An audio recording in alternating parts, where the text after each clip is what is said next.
Good afternoon and welcome to the Preservation Association of Lincoln Brown Bag Lecture Series. My name's Eileen Burke and I'm the coordinator of these brown bags. If you're interested in these programs, please join our membership. You can join by going to preservelincoln.org. Today is the 17th in a series of lectures with Jim McKee. Support for this series is provided by Speedway Properties. Please join me in thanking Speedway Properties for their generous support of the videotaping and other expenses associated with this series.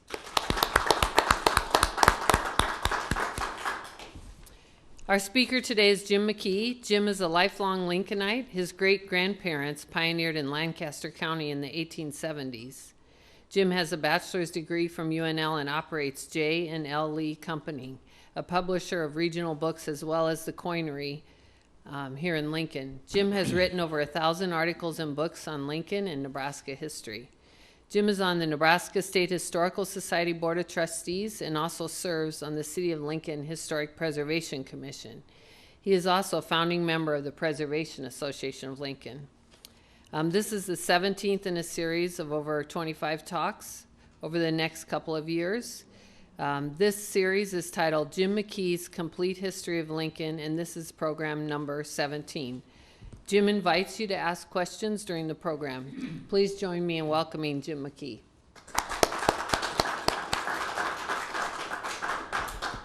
Well, this morning we'll pick up where we left off last time, and we very briefly spoke about the Tucker Meat Market, which was on the southwest corner of 13th and O Streets as our story begins. We'll be talking about the Winger Mercantile Company to start with. The Winger and Miller a little bit later on, when J.E. Miller joins the firm and becomes Winger and Miller. And originally located at 1010 P Street, they move around at that point in time in a fairly localized area around 10th and P, moving from one building to the next. And the general theory was that probably they were building a building, they would occupy the building with their dry goods store, and then begin to build almost immediately another slightly larger building. Then they would put it up for sale. If they couldn't sell it, they would sell the one they were in. They just kept moving back and forth and ever expanding, but mostly around the area of 10th and P. Our story picks up then about 1885 when the firm changed its name to the J.E. Miller Company.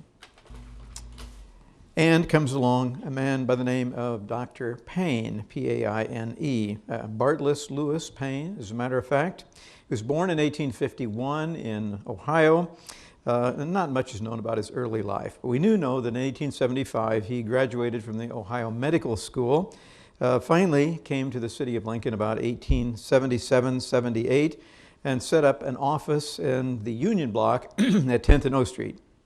He lived at that time at the Commercial Hotel, which was where today we have the YMCA downtown, and walked to work, but not very far. Also at that time, Miller has decided that he wants to expand his business even further.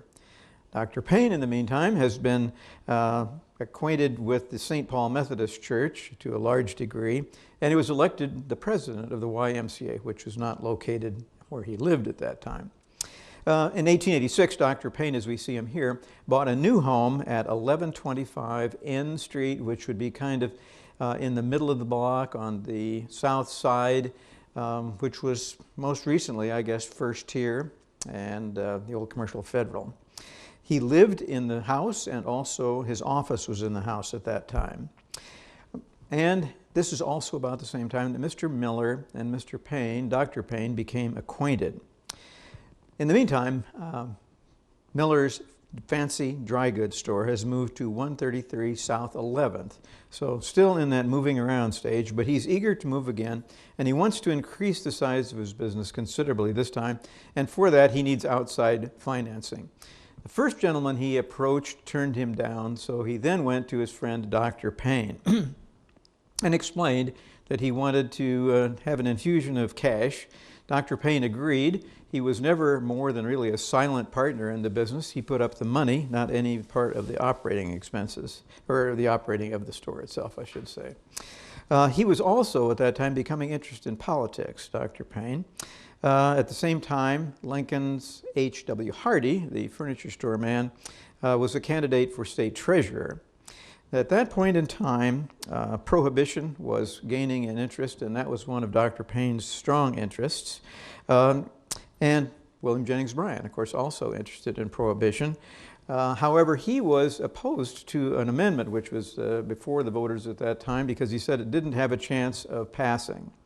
Also, another thing was playing forth at the same time, and that was at St. Paul Methodist Church, which had just been First Methodist Church.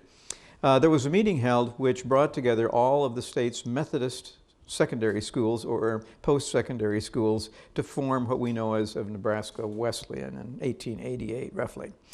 In the meantime, Dr. Payne has become president of the Epworth League of the Methodist Church, which is going to operate Epworth Park and is also very anti-drink, if you will.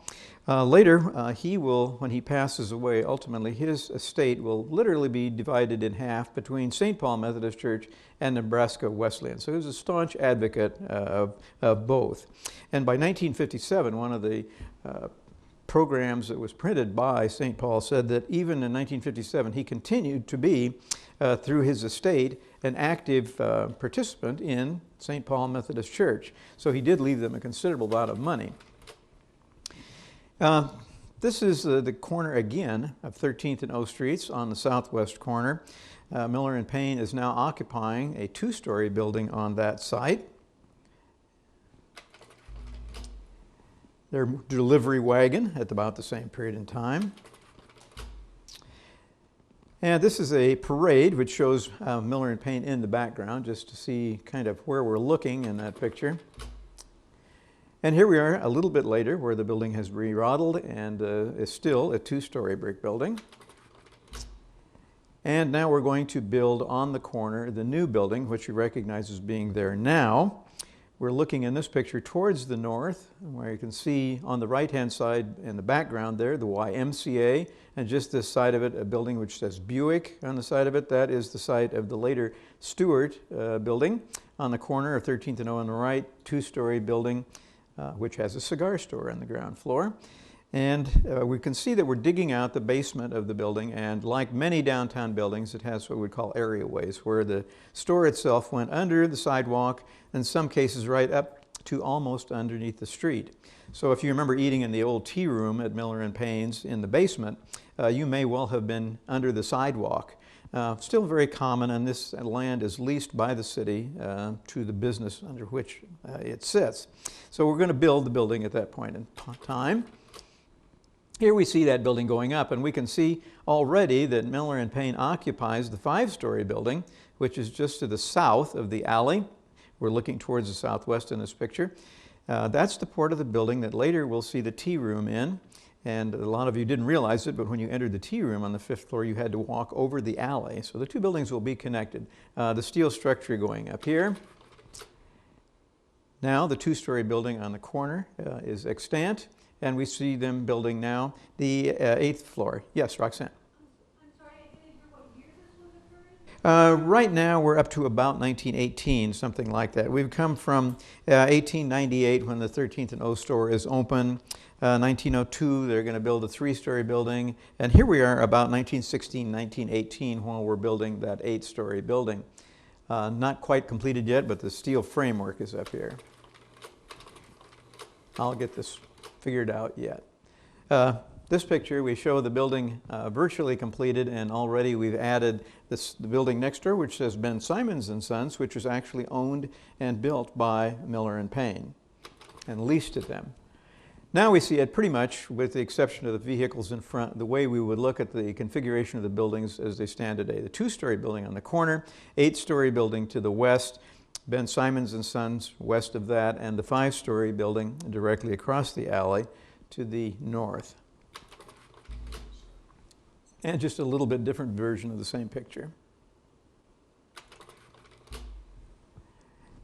Matt. Was the corner building ever structured so that it could take more than two floors? As far as we can tell, not, according to Bob Campbell. And we see a picture like this one right here, where it did have a flat roof on it, which would lead you to believe it could have been. But the reason we don't think that's true is because Miller and Payne did not own the corner where the two-story building was located. This is still in the estate of the Tucker family at this point in time, and they're leasing the land to Miller and Payne on a 99-year land lease. And the story goes that Dr. Payne said, "I'll be darned if I'm going to put any more money into the corner property, more than a 2-story building, because in 99 years, I won't own it. It'll go back." And of course, Dr. Payne must have been very optimistic if he thought he was going to worry about being around 99 years from then, and he never married, so no offspring. Bob? Question about that same 2-story element of Miller and Payne. I've heard speculation or comment about fashion shows and other activities occurring on the roof. That's what we're looking at. Very good. Yeah. And this occurred only, Bob's question was about whether there were fashion shows occurring on the roof of the 2-story building. And in fact, that's what this picture is. We're looking across the roof towards the southeast. In fact, we can see the telephone company building back there, which still stands on 13th Street. We can see that a runway has been built up to and probably connecting to the 5-story building across the alley so that the models would walk down there. This was an experiment, Bob Campbell told me, that they were never to repeat. And the reason was the building had a flat roof, and I guess we know about flat roofs in Nebraska, and it was probably a tar and gravel roof, or at least a filament at the time, not like a filament would be today. And Bob said they had to knock a hole in the windows on the 8-story building so that people could go up the elevator to the 3rd floor, get out of the elevator, and go through a window, literally opening onto the roof. Now that wasn't the problem. They could have done that with ease, and we can see that it's pretty well attended here. But he pointed out that after that, what did women wear when they were dressed up? High heels. And he said from that point on, the roof never was without leaks. They never were able to get it solidly. And of course today we would probably put a pitched roof over it, but just wouldn't be worth it on the corner there. So an experiment which failed. The upper floors of the 8-story particularly were full of other enterprises that belonged to Miller and Payne. There was a bakery, there was a candy shop, and a area where they made curtains and large fabrics. Another one, we don't know exactly where this is, but Bob said it probably is upstairs. We've got literally hundreds of pictures of the interior of the store at that time. They were not 100% sure where they were taken. This is the original elevator system, and of course the present elevators still use the same shaft. They just have new cars and new doors on them. So if you're familiar with the building at all, you know right where they still are. And the building was designed so that if they, for any reason and whenever they lost that 2-story part of the building, all of the services entered the building in the 8th-floor building. So that if they cut off, they would not lose anything. They'll have electricity, water, gas, and everything else. The tea room, which was on the 5th floor, occupied all of that 3-story building, or the 5-story building to the south of the alley. On the ground floor was the camera store. Later, Danielson's Floral was in there as well. So we walk across the alley and didn't know it when we went into the tea room. And just as you reached the area where there was a desk that you paid your bill, that you were above the alley at that point in time. 13020-359. Now, if you want to remember those numbers, that's what I discovered, those numbers, when I started eating at Miller and Payne's every day at the men's table over in the corner, not quite on the right side of this picture, that if I wrote 13020-359, they would charge it to my charge-a-plate. Remember charge-a-plate? And I could walk out. I didn't have to stand in line to pay. I could just drop my ticket in the little box that they had there. This is the candy factory up on top, and of course they had a full-fledged candy department. They made all sorts of things. This is the candy retail store, which is on the 1st floor directly to the south of the elevators. And this is where, when Lee Booksellers operated the lease department, books in Miller and Payne's, this is where we had the book department. It had moved at that point in time. We moved it back from the other store into this one, and it got moved a lot of times before it finally went away. But lots of moves. This is just kind of a Thursday night crowd at Miller and Payne's. Of course, the stores downtown were open basically only on one night a week, and that was Thursday night. And this is an anniversary showing all the employees lined up there on the escalators. Earl Campbell came along, and he will be the president of Miller and Payne's will turn it over to his son, who will ultimately turn it over to his son, Bob Campbell, at the very end. 1950, they built the building across the street where J.C. Penney's was, and it's now a multi-story office building, which is still the J.C. Penney building, but it was built by Miller and Payne. Remember, Miller and Payne has already built a building for Ben Simon and Sons. And the idea was this.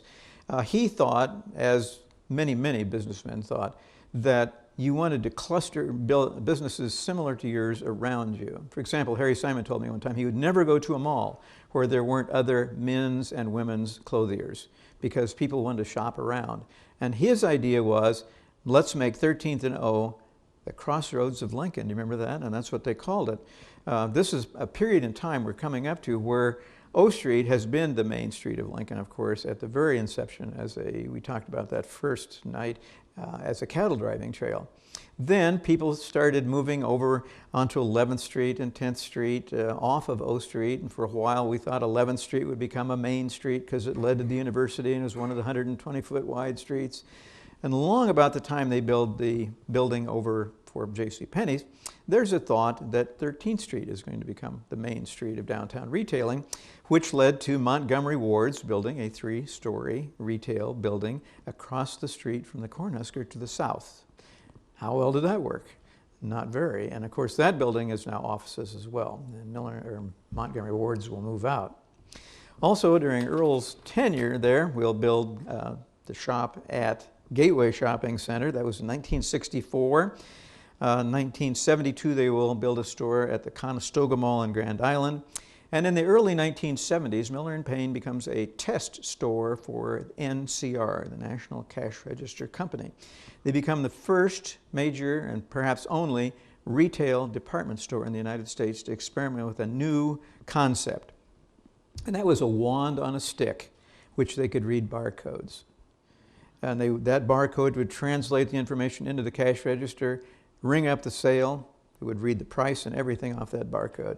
They really didn't work very well. We had nothing but trouble with them and constantly had to void sales and put them back in manually and so forth. But it was an experiment and virtually no expense to Miller and Payne's, and it became something that now literally every retailer of any consequence in the United States uses a barcode reader, one that really works. It just usually flashes. We had to run that stylus over the barcode at just exactly the right speed, and then it didn't work most of the time. 1988, Miller and Payne will sell their stores to the Dillard department store chain. We will continue to operate the bookstores for a while, but it turns out later that Dillard's has one bookstore in all of their chain, and that was in Lincoln, Nebraska. And it didn't fit into their retailing image.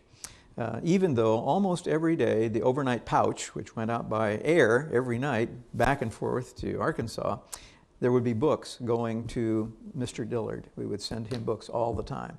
But they didn't want books in the store. That sullied them. 1990, the downtown store at 13th and O closes. Now, reaching a point in time where that old lease is still in effect. The 99-year lease is still in effect. But Miller and Payne's selling out, they're going to maintain an interest in the 13th and O property for quite a while. But in order to perfect the title to that 2-story building on the corner, some trades are made.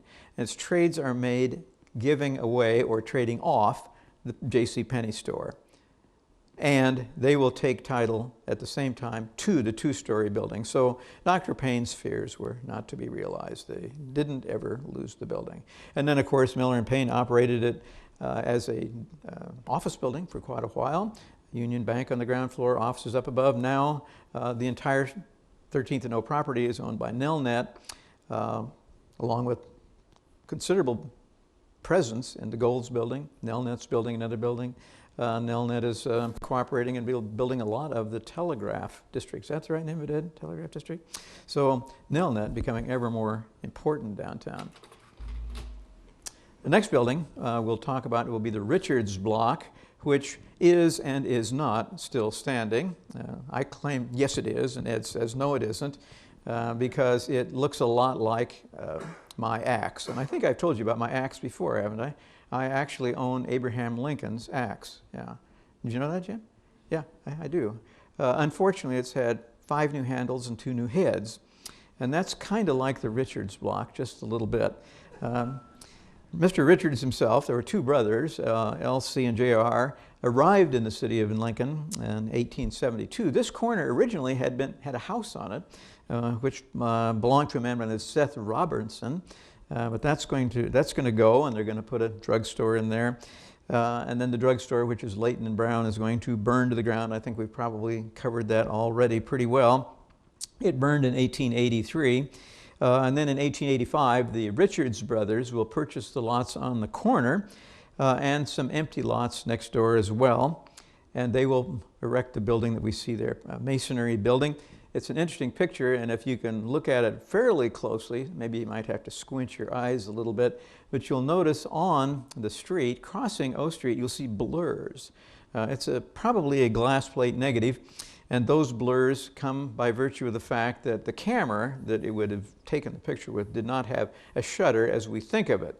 It probably would have had a large lens in the front, maybe 3 inches, maybe even 4, I'm not sure, and then there would be a brass cap, more or less, which would go over that. And in order to expose the wet plate film behind it, you would take off the cap and count 1001, 1002, 1003, depending on how dark it was, and then you would put it back on and your wet plate would be developable.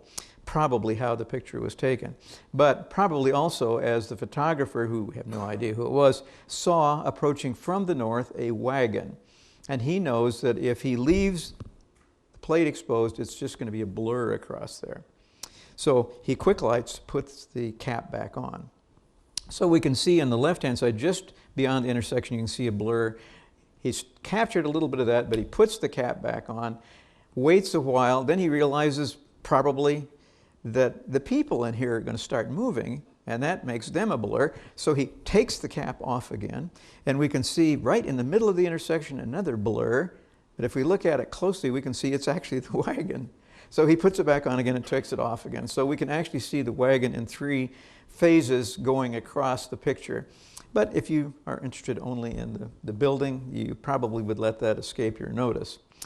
In this building, the Richards will start in 1887, along with the retired mayor of the city of Lincoln, E.E. Brown, who was an attorney as well in the city of Lincoln. They're going to establish something called the Old Line Bankers Life Insurance Company.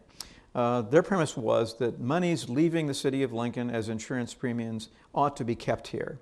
And so they start the insurance company, Bankers Life, we'll call it, in that building right there, but doesn't last very long. The first year they sell 281 policies, and very quickly the Richards brothers are going to become uninterested in it. They will sell it, and they will build a new building on 15th, that'd be 14th and N Streets, catty corner from what's now Benham Martin Public Library, and now is a parking lot.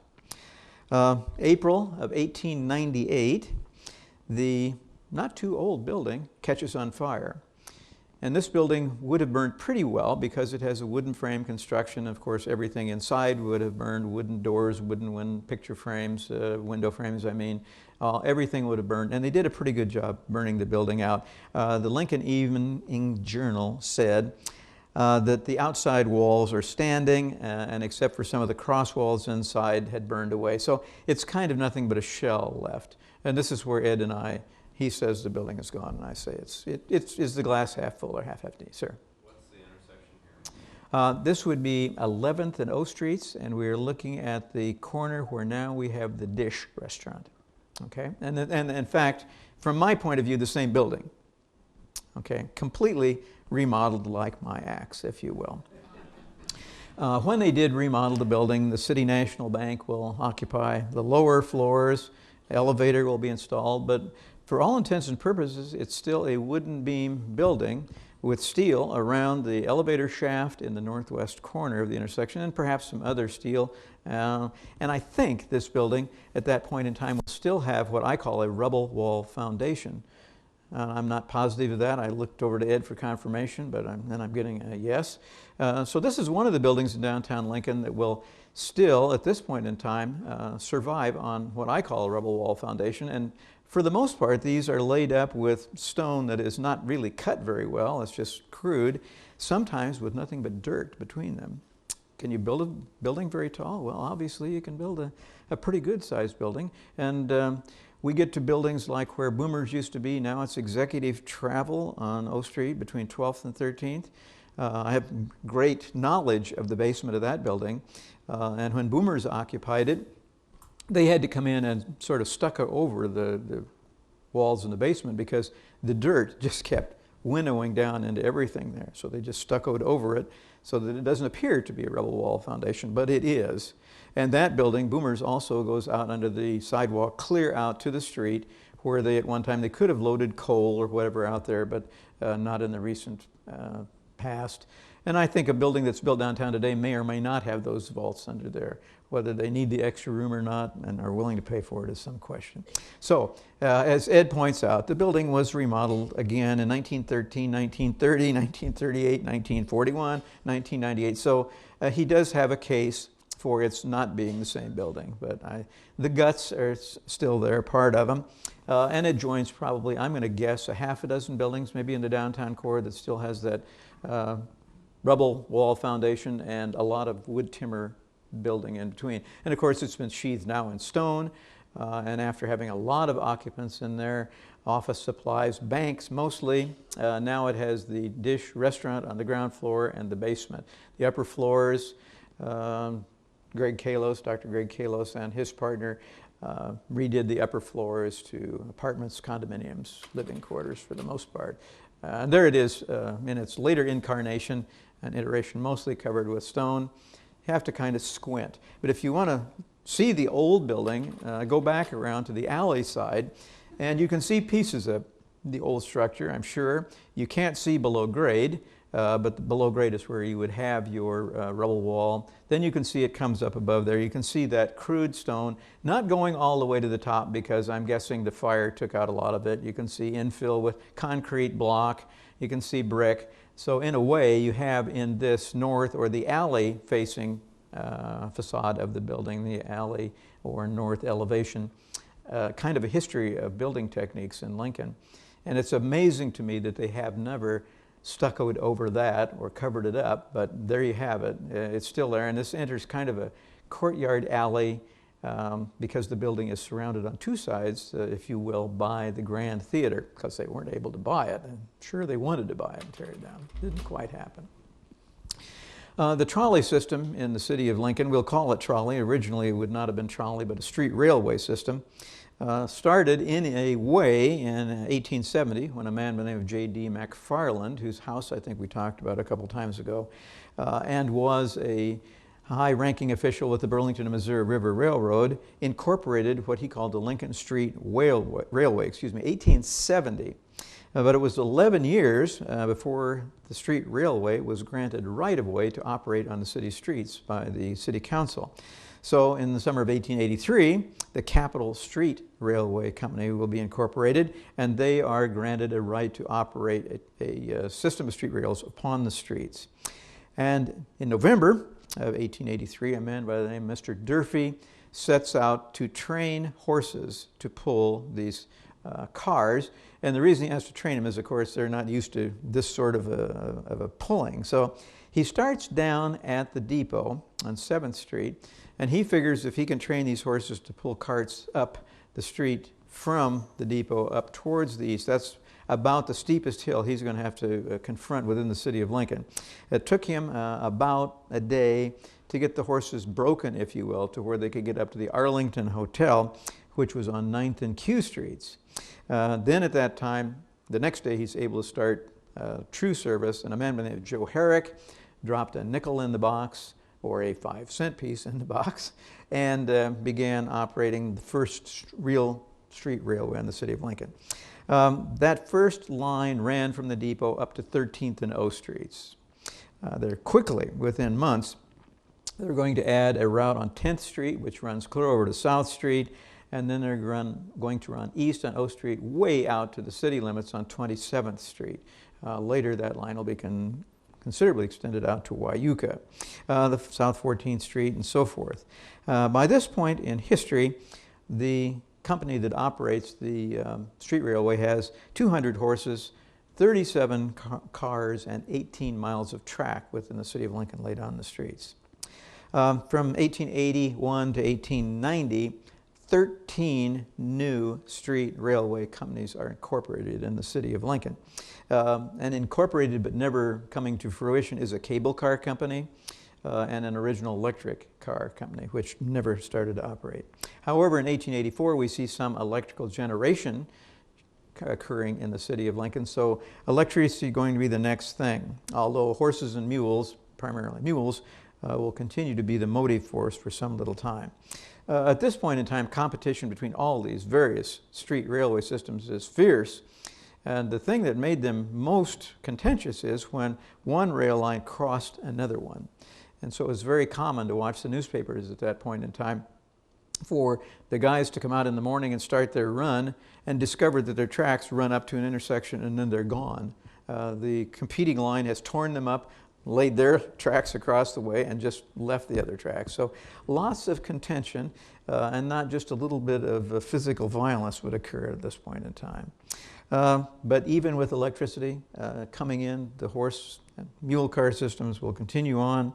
1892, they're going to build the Lincoln and Salt Lake Railway, but it will fail because in 1892, there's still no way for them to get across all of the north-south tracks, which start literally at 8th and O Street and run clear over to, I don't know what street would be, 4th, maybe 3rd Street on the extreme western edge. So for a track to run to the west across all those tracks would be very difficult. With so much traffic going back and forth, it failed because they couldn't get over all those tracks. 1894, 1895, the first viaduct will be built on O Street, enabling automobiles, horses, and ultimately that street railway system to cross over.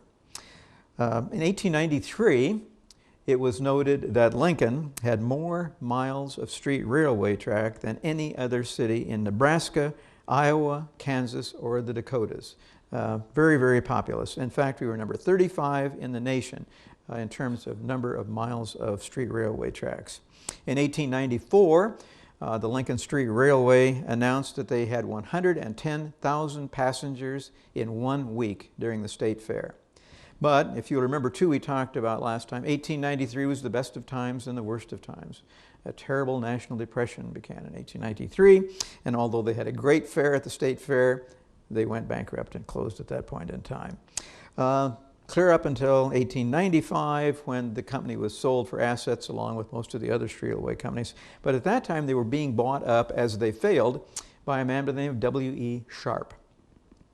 Mr. Sharp will consolidate all of the ones that he buys up, and he'll call it the Lincoln Traction Company.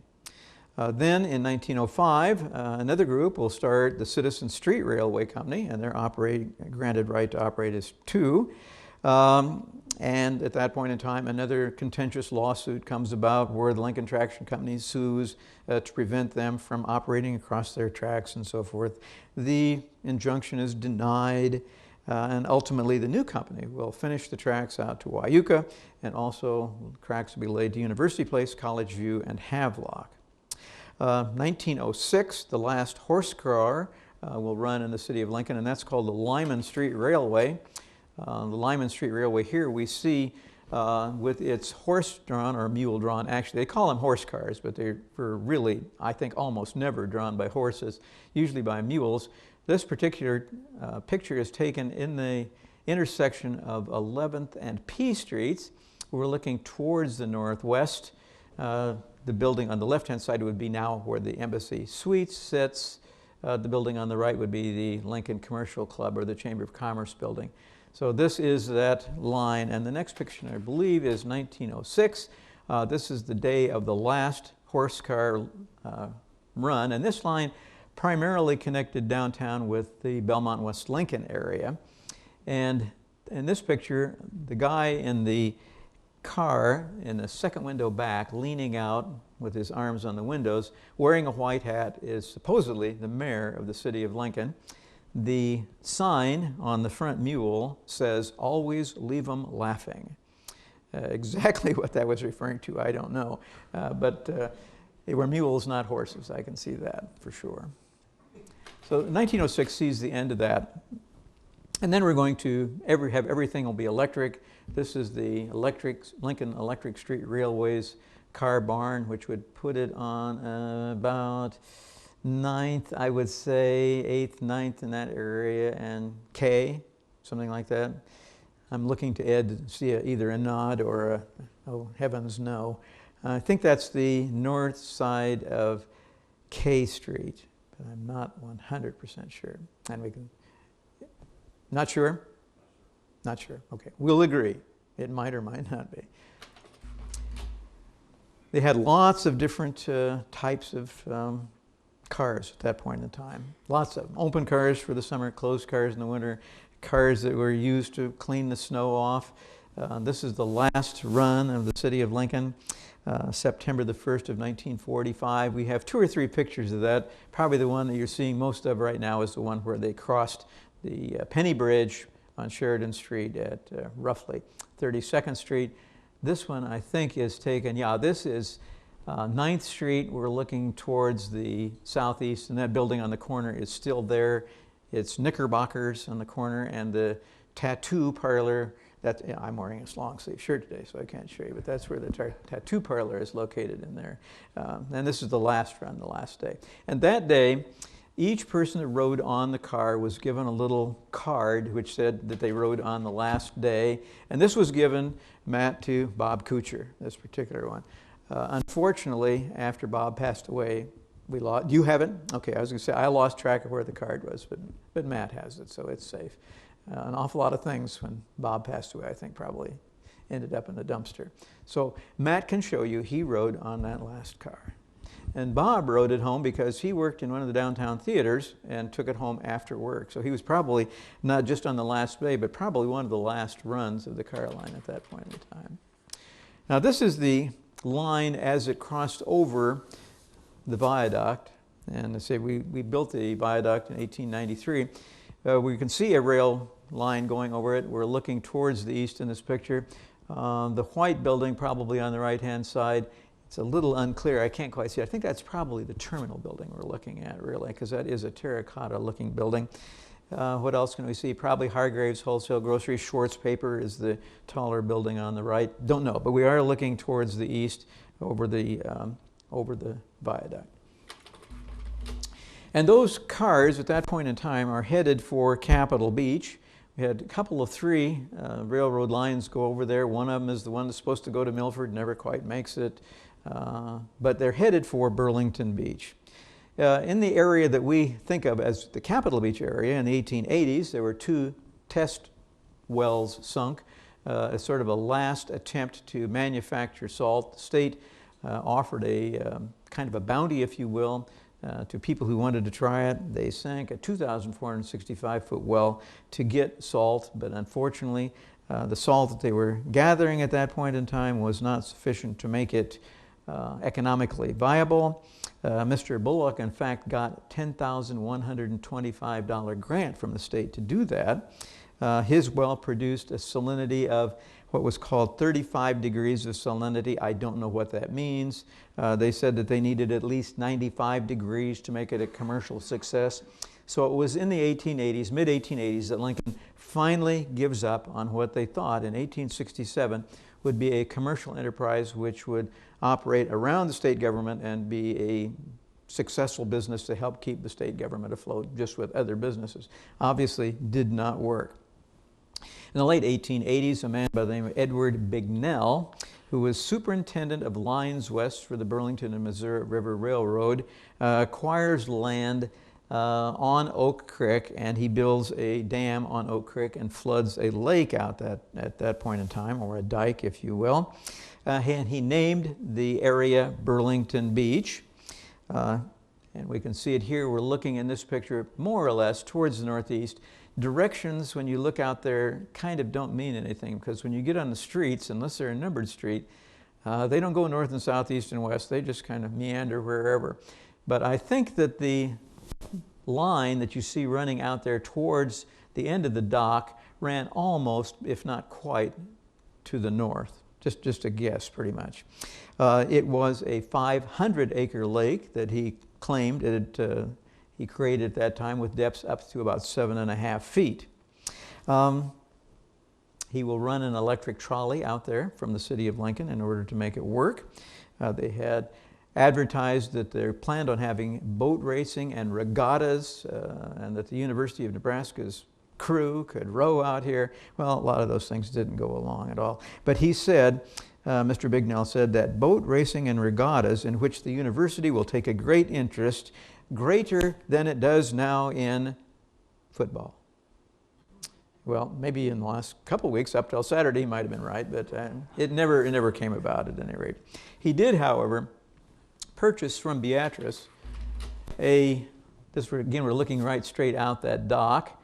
He bought, and it's not clear in that picture, but he bought this boat called the Belle of the Blue, B-E-L-L-E, of the Blue being the Blue River. And the Belle of the Blue was an excursion boat which ran above a dam in Beatrice, up and down above the dam, just as an excursion boat. Was never successful. So he purchased it and brought it to Lincoln on a flat car, took it out and floated in the lake. He said that it would hold 200 people. I'm a little skeptical of that. Two-deck steamboat, and it became an attraction out there. But it was really a park more than anything else. It had the lake, had nothing at that point in time that we would think of as rides until about 1930 when they began to add rides. This is just a picture of a cabin camp, if you will, on O Street, and it's called Capitol View or Lake View. Old gas pumps that literally were gas pumps. Not probably where you'd stay today. Capitol Beach, this would be looking directly to the north on Capitol Beach Boulevard, I think. Later on, one of the Coppels houses will be to the left right there in this picture.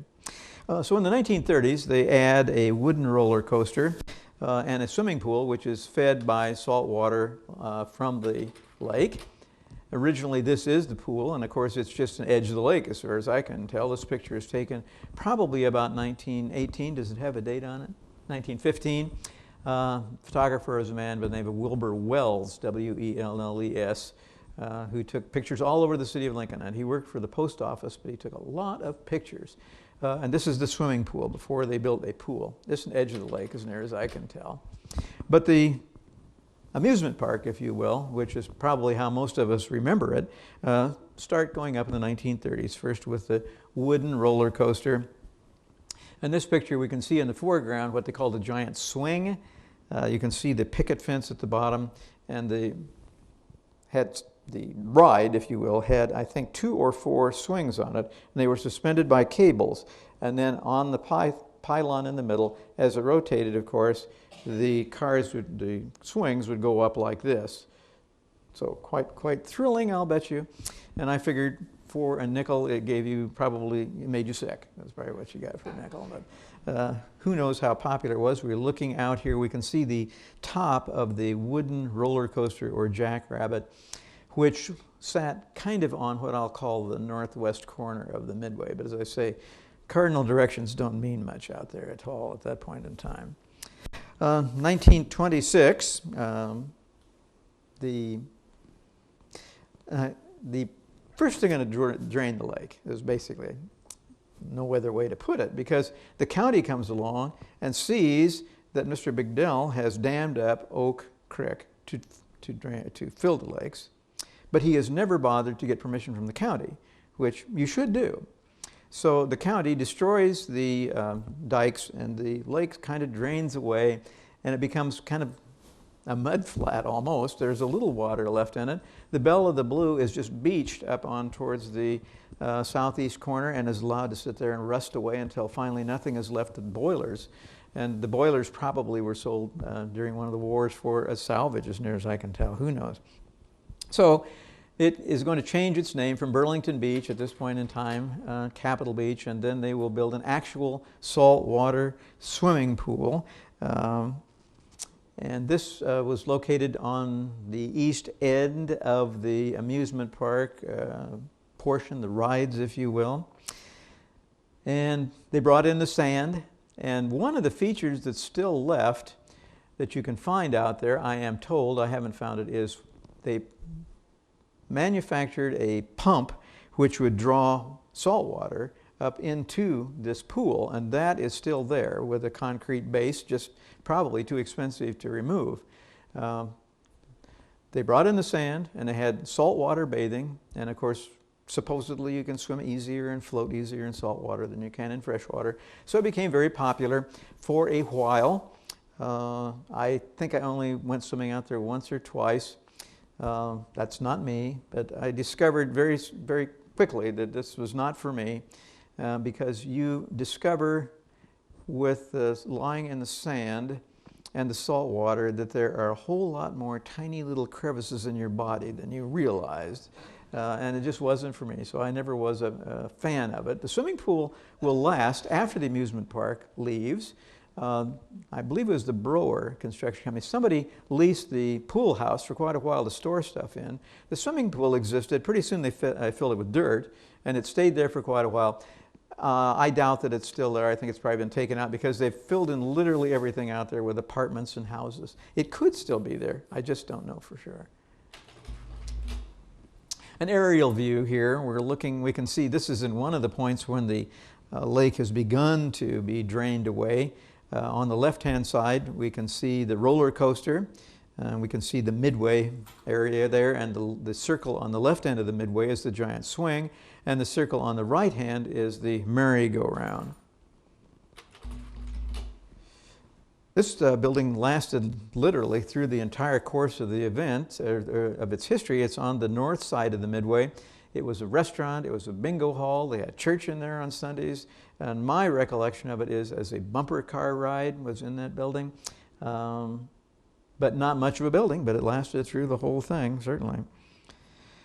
Well, after the lake is drained and filled, at one point they're going to go back out and quietly rebuild the dike and reflood the lake, and the county's going to come along again and tell them to drain it, and they do, and so it goes up and down. Here we're looking the other direction, and now we're directly above the lake, and the oval you can see there was for stock car racing, which was there in the 50s and maybe into the 60s, and we're looking at the two large buildings, and the background up there are on O Street. These would be B.C. Burden, Nash Finch, Wholesale Groceries, and so forth. I think most of those buildings are still there. Picture taken probably in the late 50s, something like that. Just one of the many amusement park rides. 1937, King's Ballroom will be built out there. 1934, they'll put in a movie theater, which I never heard much about, but they were somewhat successful. This is the train which ran around the periphery for a nickel. And no one knows for sure what happened to the train. That's one of the questions that everybody asks, but nobody seems to know. Even the people who should know don't know. 1961, the amusement park, which is at that point in time owned by the Fergusons, and the Fergusons are the same family that own a little old company called Meadow Gold, and the Yankee Hill Brickyard. They own Woodlawn Dairy, lots of things around. And the Ferguson Mansion is the house which stands directly to the southeast of the Capitol building. So 3 lots or houses on that. The one you see right on the corner is the Ferguson house. The Fergusons sell the property after they close it to the Copples, and they get $193,000 for the Copples, who buy, at that point, the again drained lake and all of the amusement park, which sits in complete shambles. July the 4th of 1970, King's Ballroom will burn to the ground. And Bob, on July the 4th of 1970, I am standing in Rich Bailey's backyard, a house which you have some familiarity with, and we see this plume of smoke go up over there. Now, I didn't have a camera which had a telephoto lens, but I had my binoculars and I had my camera. So I got a really bad picture of King's Ballroom burning to the ground. And it turns out later it was an experiment by some local youths and a boy who I think was from Denver, and he gets on the plane and leaves right afterwards. These were kids like 12, 13, 14 years old, experimenting, I'm guessing, with some of Nebraska's native plants to see whether they burn or smolder when ignited. But I don't know. Anyway, they managed to burn down King's Ballroom, which was not much of a building and hadn't been used for some time. The Copples will, of course, come in and completely take over the area whatever's left is going to slowly disappear. There's a swing set that's still there from the original playground, and that piece of concrete with one of the pumps on it. Everything else, as far as I know, is pretty much gone. It's hard to even see out there anymore when you look at it where anything was. It's been so filled in with houses and apartment buildings. One of the last pictures, this is a little kiddies ride. This is a picture which was in the journal, shows a young lady standing just for the purpose of showing that the entire amusement park is completely abandoned at that point in time, before the Coppels finally tear it down. And of course, now we come into a real interesting legal question, because the Coppels have divided the property into leased land on one side of their new lake, which they now get permission to build a dike and reflood the lake. And they're going to lease the land on one side and sell the land on the other. Now, Rich was on the, yeah, but was he in the leased or the purchase? I think he was in the purchase side. But the question which arose at that point in time was, did the Coppels have clear title to it? Because did the Fergusons have clear title to it? Because did Mr. Bignell have clear title to it? Because as we look back, clear back to the founding of the United States, the federal government reserved all saline lands. And so when that land was originally sold by the state of Nebraska, did the state of Nebraska actually have title to it? And that question is going to jump into the courts and become a real interesting court battle. Somebody from the city called me immediately and wanted my opinion, and I said, I don't know nothing about no birthing no babies and nothing about no saline lands. But it ultimately, of course, as we knew it would, came out somehow for the property holders. But an interesting question, nonetheless. Was it or was it not? Next thing that's going to happen is a friend of mine by the name of Craig Smith, brother of Clay, who we all know. He has a house on what I'll call the south side of the lake. And in July of 2003, he said, I want you to come out, I want to show you something. Because at that point in time, two different lakes in Lincoln are going to be dredged. One will be Holmes Lake and one will be Capitol Beach. Now, Holmes Lake, of course, is a federal built lake. The Army Corps of Engineers built it. But both of them are going to dredge out many feet of silt, which has come in through the years. Mr. Koppel, when he refilled the lake, of course, with all of the rooftops and streets and grass, it's going to get a lot of runoff fill. And also he's going to have a contract with the city of Lincoln to pump Lincoln City water into the lake to keep it up. And he's also going to expand the lake off primarily towards the south and east, so the lake gets a little bit bigger all the time. But in 2003, the Homeowners Association, that's what I'll call it, decides to dredge this lake as well as a separate contract with Holmes. And the first thing you do if you're going to dredge the lake is you drain the water out. So I went out to Craig's house shortly after lunch in July of 2003. I didn't write down the date. But this is looking out his back door. He had a little boat dock there, and we walked out onto this land. The lake has been drained. Lots and lots of dead fish. It's kind of not a particularly appetizing area. But when you look at this, you're looking at almost exactly what they would have seen back in the 1840s, a dry lake bed, very cracked and kind of white, if you will, looking down at the ground. So he's going to say, now we're going to walk from here, we're going to walk across the lake bed towards, I'll say, the north. One of the first things we found were remnants of wooden pipes that were still there. They were running to the 1885 wellhead. And I have maybe 4-foot section of one of those, much to Linda's chagrin. Why did you bring that home? I knew that what was going to happen was they were going to reflood the lake, of course, when they're done, and that those wooden pipes would just get buried again. Nobody cared about them. And so I took one of them home. The other thing I found out there was a whole bunch of, and unfortunately I only saved 2 of them, 2 railroad nails, if you will, hold the ties down. Very little guys.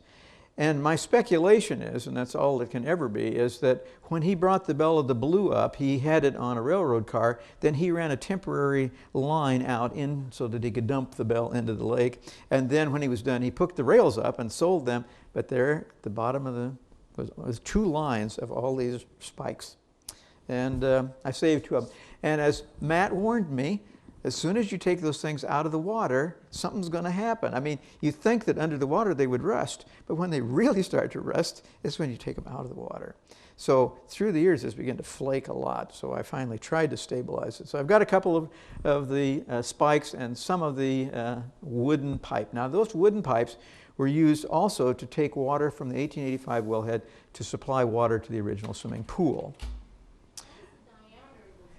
Well, the interior, the question is, what would the interior or what would the diameter of the pipes be? Now, they're square for the most part. Some of them are round and some are square, but the interior would have been something like that, maybe 4 or 5 inches. I mean, it was not anything precise, and that's Craig's feet in that picture there. And we're looking down one of the pipes, which ran kind of towards the northwest. And then we found the wellhead. And on the wellhead, somebody has eons ago left a crowbar and stuff like that. And unbeknownst to me, we're walking around, we're looking, we're talking, it's hot, it's summer. But I didn't realize it was coming on 3 o'clock, someplace between 3 and 3:30. Now, if you can remember back 17 of our sessions ago, one of the first things I told you about was that salt water, which forms underground, produces pressure, comes up, and flooded the dry lake bed with salt water and then receded. I turned around and noticed that behind me was a lake. The water was, it was 3:30. The water was coming up and flooding the lake. So it still works. Whatever was doing it, it's still doing it. And of course, I had to go over and test it. Very, very salty. I have no idea how salty it was. It was very, very salty. And of course, the water would come up and flood the lowest part of the lake, and then it would go back down. And as it did, it would leave that thin film of salt on the ground. So today, I think the salinity of the lake out there is probably minuscule. But it does still have that salt coming up in it to some extent. And we know if we drill the wrong place in downtown Lincoln or around in this area, a well, we're going to get salt water to this day. So that's what you find when you drill, or you drain a lake, I should say. The lake has been reflooded. They took out a lot of dirt, but you can't tell it now. It's all backfilled with water again. And of course, it's continuing to sediment in again, just as it did before. So in another 25 years, you'll have to bring it out. So that is a pretty good spot to stop and see if we have any questions. We've had a couple as we went, but any questions? We got lots of high-powered answers over here if you got any question at all. We got Bob and Matt and Ed. Lots of questions. So come on, Wayne, ask a question. You're always full of questions. There was a recession or depression in 1893. The question was, there was a recession in 1893. We had a series of them. The first in Nebraska was 1857. Of course, right after statehood, in 1854, we had the first recession, and it wiped out banks, as Matt can tell you. And they occurred periodically. They still have recessions and depressions. 1893 was really a full-fledged depression. And we saw the city of Lincoln suffer, as most everybody did at that point in time. The next major depression will be 1929, of course. Another question, John? No, just 1 minute to go. Okay. If there are more questions, why, I'm not sure next month it will be Ed speaking about God knows what. But well, we'll be back with 18 at some point. This is 17. So 18 is coming up. Thank you very much.